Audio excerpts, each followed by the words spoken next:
sasa umeshtumu mamlaka ya mawasiliano Tanzania TCRA, lakini vile vile ulimshtumu aliyekuwa mkuu wa mkoa wa Dar es Salaam Bwana Paul Makonda, kwa sasa ni mkuu wa mkoa wa Arusha, kuhusika moja kwa moja na kupanga mipango ya kushambuliwa kwako. Tundu Lissu, wewe ni wakili mahiri kabisa, you know law better than me, na this is a very serious allegation, Tundu Lissu, ya kuwashtumu hawa watu. Ushahidi gani ulio nao ya kuwa Makonda alihusika na kuratibu mpango wa kushambuliwa kwako, Mheshimiwa Lissu? Kama ambavyo nimesema mara nyingi, taarifa nilizonazo mimi ni kwamba Paul Makonda ndiye aliyewaongoza hao waliokuja kunishambulia Dodoma.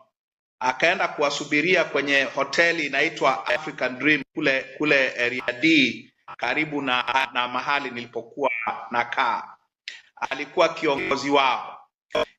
Walionishambulia walikuwa chini yake. Hizo ni taarifa ambazo nimezipata kwa sosi kama 2-3 hivi. Ni kitu ambacho sasa uthibitisho huwezi ukaomba wewe bwana Chief Odemba, huwezi ukaomba uthibitisho kwenye studio ya Star TV. Hili jambo niliposema hizi taarifa kisheria, kwa sababu tukio lilikuwa la kijinai, jeshi la polisi walitakiwa wamchunguze Paul Makonda, kwa sababu kunapokuwa na kosa la jinai, vyombo vyenye mamlaka ya kuchunguza jinai ni jeshi la polisi, na watakiwa watumie hiyo kumchunguza. Sasa hawakufanya hivi. Kwa mimi nasema kitu ambacho na kifahamu, nimekiambiwa. Sawa sawa. Jeshi la polisi lilikuwa na wajibu na lina wajibu wa kumchunguza Paul Makonda. Mimi nimewapa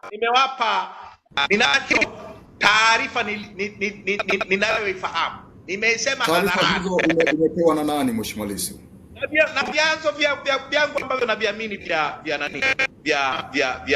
taarifa. Kama ambavyo nimesema, Paul Makonda, kumbuka, serikali ya Marekani imesema haruhusiwi kuingia Marekani kwa sababu ya kujihusisha na vitendo vya mauaji, ya kuondoa uhai. Hawakuweka wazi kwamba ni dhidi yako, Tundu Lissu.